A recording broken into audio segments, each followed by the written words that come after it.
Hello చిచ్చాస్, ఏంటి ఎగ్స్‌తో వచ్చేసింది అనుకుంటున్నారా? నేను ఈరోజు ఫ్లఫీ ఆమ్లెట్ చేద్దాం అనుకుంటున్నా. ఈ ఆమ్లెట్ కోసం మనం ఎగ్ వైట్‌ని అండ్ ఎగ్ యolkని సెపరేట్‌గా తీసుకొని బాగా బీట్ చేసుకోవాలి. 20 మినిట్స్ బీట్ చేసుకున్న తర్వాత ఎగ్ వైట్ నేను అనుకున్న టెక్స్చర్‌లో వచ్చింది. నెక్స్ట్ ఎగ్ యolkని కూడా సెపరేట్‌గా బాగా బీట్ చేయాలి. ఇలా నేను చూపిస్తున్నట్టు డాన్స్ వేయకపోయినా పర్లేదు, మీ ఇష్టం. ఇప్పుడు ఎగ్ వైట్‌ని ఎగ్ యolkని బాగా మిక్స్ చేసి ఆమ్లెట్ వేసేద్దాం. పాన్ కొంచెం హీట్ అయిన తర్వాత గీని వేసి ఆ తర్వాత బాగా బీట్ చేసిన ఎగ్ని వేసుకున్నాను.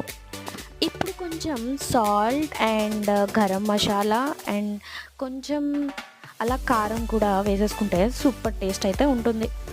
ఆమ్లెట్ అయితే నిజంగా నేను అనుకోలేదు ఇంత ఫ్లఫీగా వస్తుందని. ఇంకా లేట్ ఏంటి, తినేద్దాం. నిజం చెప్తున్నా, నేను బయట టేస్ట్ చేసిన ఫ్లఫీ ఆమ్లెట్ కన్నా కూడా నేను చేసిన ఫ్లఫీ ఆమ్లెట్ బాగా టేస్ట్ ఉంది. మా బుడ్డోడు కూడా టేస్ట్ చేశాడు. ఎక్కడ బాగాలేదంటే మా పిన్ని కొట్టిద్దా అని. చాలా బాగుంది.